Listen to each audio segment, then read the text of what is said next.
gente, voltando aqui, agora a gente vai examinar os nossos incisos do artigo 5º numa sequência, legal?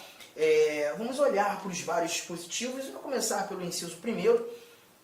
Nós temos aqui o chamado princípio da igualdade, ou isonomia, trazendo para a gente que homens e mulheres são iguais em direitos e obrigações nos termos desta Constituição. E o ponto importante para tratar aqui do princípio da isonomia, ou princípio da igualdade, primeiro, princípio da igualdade,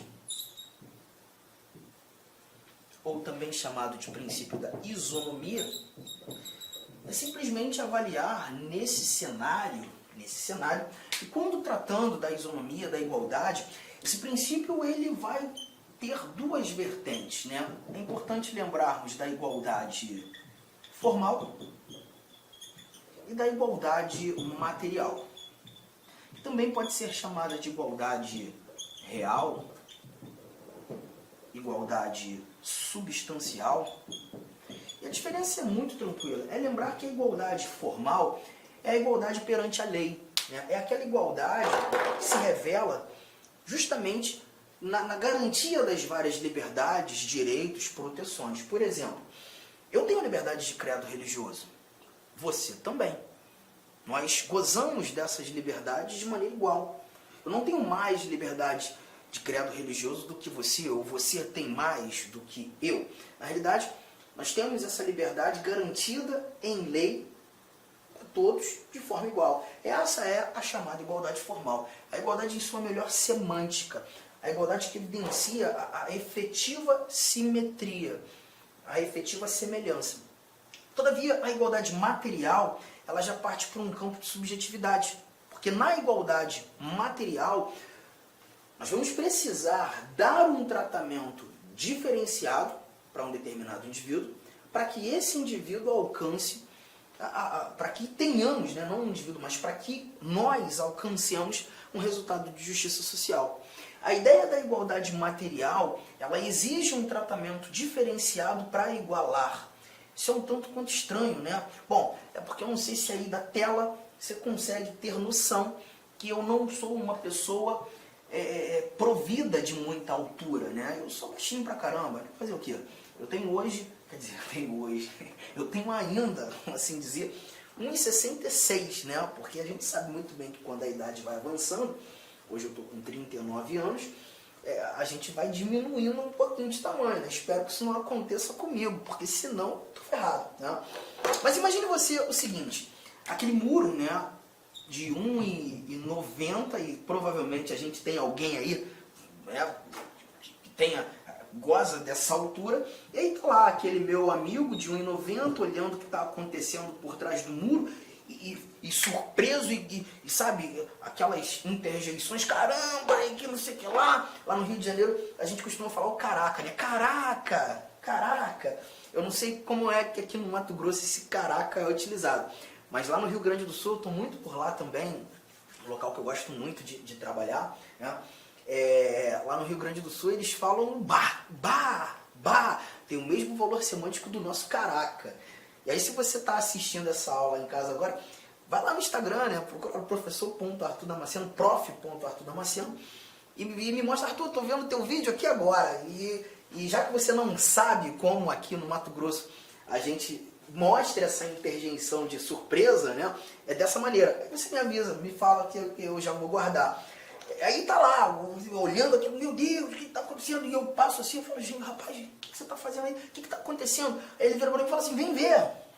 Poxa, ele vai me atrapalhar a vida, né? Porque se o muro tem 1,90, como é que eu vou ver? Eu arrumo um jeito. Eu vou buscar algo que me garanta a mesma visão de mundo que ele tem. Então eu percebo que subindo em algo, eu vou ter a mesma visão de mundo. O resultado vai ser de igualdade. Mas para que esse resultado de igualdade fosse possível, eu precisei de um tratamento diferenciado. A brincadeira, né, é boa porque ela consegue refletir para a gente o que é a igualdade material, ou também chamada de real, substancial. A igualdade material ela não está no tratamento, muito pelo contrário. O tratamento precisa ser diferente para que consigamos ter um resultado de igualdade. E aí vem aquela célebre frase de Rui Barbosa, né? A lei precisa desigualar os desiguais na medida de suas desigualdades. Tratamento diferenciado para quem precisa ser tratado de maneira diferente.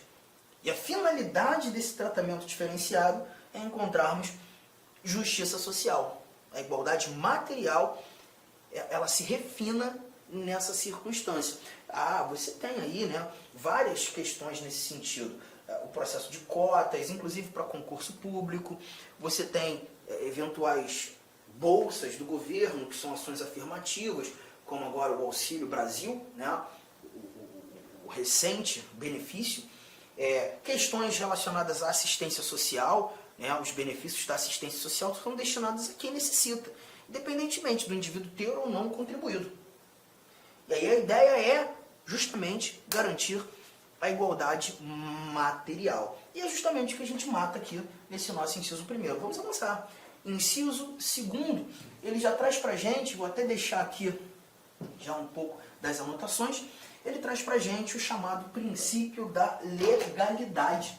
Inciso segundo, princípio da legalidade. O que nós iremos encontrar aqui? Leia comigo. Ninguém será obrigado a fazer ou deixar de fazer alguma coisa senão em virtude de lei. Aqui a gente verifica claramente que hoje o Brasil, né, ele garante o império da lei. Garante o império da lei. E esse princípio da legalidade, ele está tanto relacionado aos indivíduos quanto à própria administração. Quando falando da legalidade aos indivíduos, nós temos a chamada legalidade ampla. Essa aqui destinada aos indivíduos, a todos nós, né? Nos mostrando que a nós, indivíduos, é possível exercer tudo aquilo que não é proibido. A proibição é o fulcro da legalidade ampla.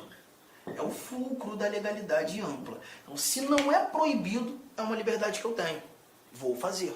Se não é proibido, eu tenho a oportunidade de agir, de praticar, né? Todavia, esse mesmo princípio da legalidade, ele também gera os seus reflexos para a administração. E aqui a gente já trata da legalidade estrita, essa destinada à administração. E a linha aqui já não é mais da proibição, mas sim da permissão. A ideia é entender que a administração só poderá fazer aquilo que a lei permitir, aquilo que a lei autorizar. Então perceba, a administração não pode agir de maneira arbitrária, de qualquer forma. A administração só faz aquilo que a lei autoriza, que a lei permite. Ultrapassar a autorização legal é evidenciar a administração agindo de maneira ilegal, de forma arbitrária, sem justa causa, o que seja uma violação a direito fundamental, a direito meu, a direito seu. Então, quando a gente lê sobre o princípio da legalidade, que ninguém será obrigado a fazer ou deixar de fazer alguma coisa senão em virtude de lei, a gente está verificando essas ramificações de entendimento. Outro ponto importante, quando a gente fala do princípio da legalidade, aqui a gente está falando da lei em caráter amplo. A lei em caráter amplo. Então, quando a gente fala de lei aqui, a gente está falando de todo e qualquer ato normativo que estabeleça direitos e obrigações. Essa é a ideia da lei no âmbito do princípio da legalidade. Tá? Então perceba, medidas provisórias, por exemplo, são atos legislativos criados pelo presidente da República. O presidente da República edita medidas provisórias. Só que o artigo 62 da nossa Constituição, você pode conferi-lo, traz pra gente que a medida provisória não é lei, tem força de lei. Quando o presidente edita uma medida provisória, ele precisa remeter essa medida provisória ao Congresso Nacional e o Congresso Nacional vai deliberar no intuito de transformar essa medida em lei. Ou não. Está percebendo? Então, nessa linha de raciocínio, nós não estamos falando de lei propriamente dita, mas um ato normativo que tem força de lei, mas essa medida provisória estabelece novos direitos, novas obrigações? Perfeitamente. Então está inserida no âmbito do princípio da legalidade. E aí, é muito importante, já fez a sua anotação, é muito importante nós voarmos para um outro dispositivo.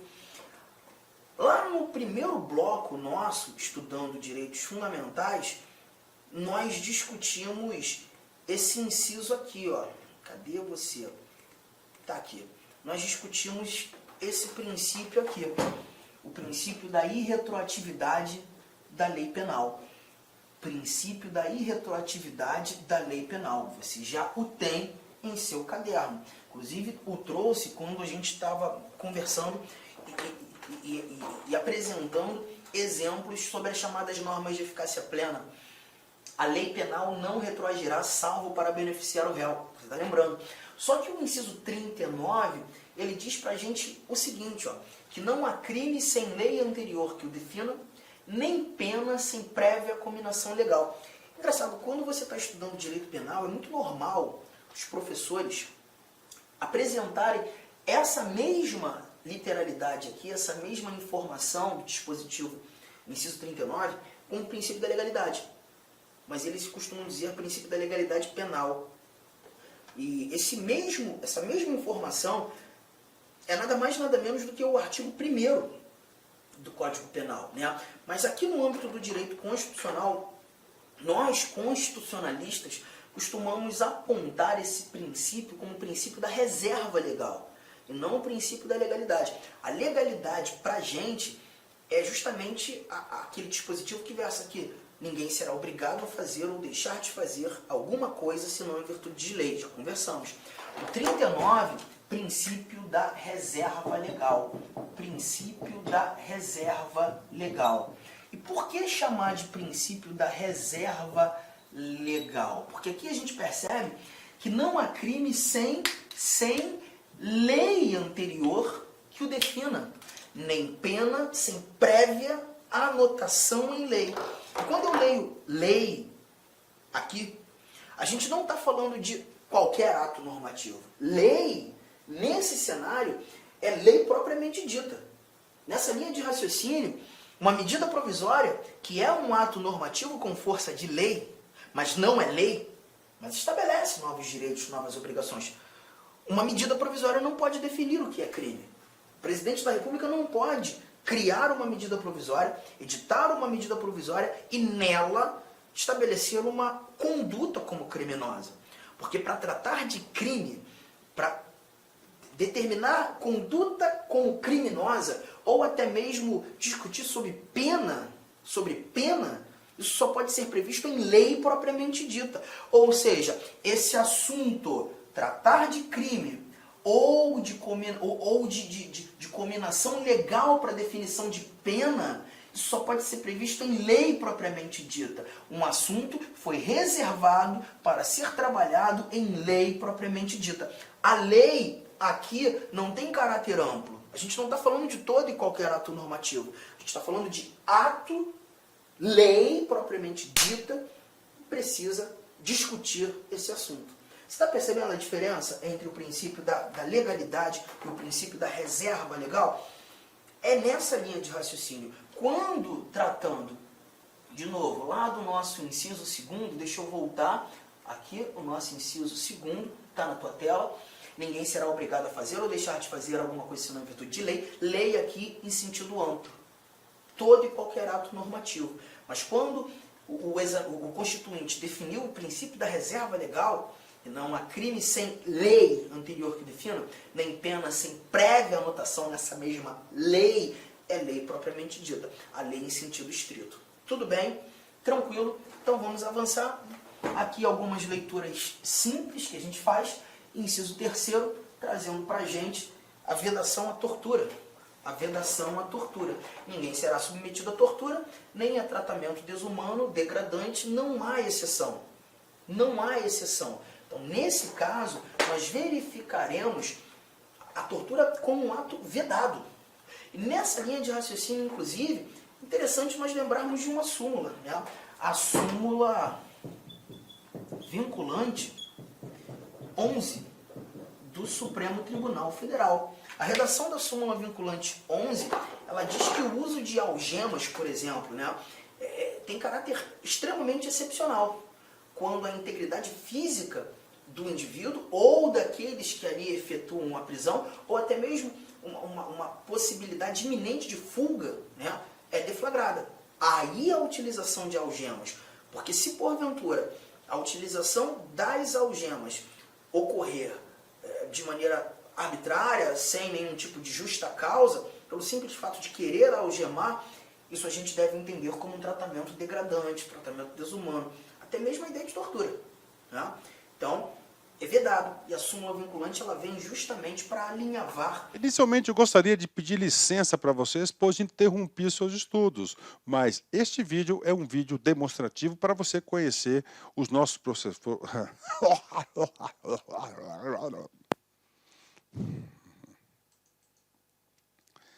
Inicialmente eu gostaria de pedir licença para você porque interrompi os seus estudos, mas esse vídeo é um vídeo demonstrativo para você ter conhecimento, você ter uma demonstração da qualidade das nossas videoaulas. Eu sou o professor Lac, coordenador pedagógico da LA Concursos e especialista em concursos públicos. Somente este ano, em 2022, eu fui aprovado em 7 concursos públicos. É isso mesmo, 7 concursos públicos. E em 2022, a minha meta pessoal é de ser aprovado em 10 concursos por ano. E eu acredito que eu vou conseguir ser aprovado. E eu estou aqui para te ajudar nessa caminhada vitoriosa do concurso do INSS. O nosso curso online, ele é um curso super atualizado, super competitivo, ele fecha o edital, ele é top de linha e eu tenho certeza, se você seguir as nossas orientações pedagógicas, se você seguir o nosso cronograma de estudos, a nossa metodologia, que é o Personal Coach. O que é personal? É pessoal. O que é coach? Coach é pessoal. Coach é treinador. Então você tem um treinador pessoal de concurso. Essa metodologia ela é baseada na ciência da administração, ou seja, resultado, meta. Todo dia você tem uma meta, meta. Cara, se você cumprir essa meta, cara, papo sério, cara, você vai ser outra pessoa e eu tenho certeza que você vai ter competitividade para ser aprovado. A LA Concursos não saiu do nada. O último concurso do INSS, por exemplo, que teve o edital publicado em 2015 e a prova foi aplicada, salvo engano, em abril de 2016, eram 2.000 vagas, 2.200 vagas, né? 2.200 vagas, e nós tivemos a honra de aprovar 204 alunos dentro, tá, do número de vagas. É isso mesmo, 204 alunos. E neste concurso, nesse certame, nós queremos superar a nossa meta. Essa turma, já tivemos 4 turmas pré-editais, agora a gente está na turma pós-edital do INSS 2022. Bacana? Professor, quanto custa? Está aqui, ó, apenas 10 parcelas de R$30 o nosso curso online, e nós temos o curso presencial também com transmissão ao vivo, né? Olha aí, né? Só para uma postagem do nosso Instagram lá de 2016, né? 204 alunos aprovados, ok? Meus amigos, minhas amigas, espero vocês aqui na LA Concursos. Vocês podem ter certeza que eu, professor Lac, eu farei de tudo mesmo, para que você atinja, alcance o seu resultado.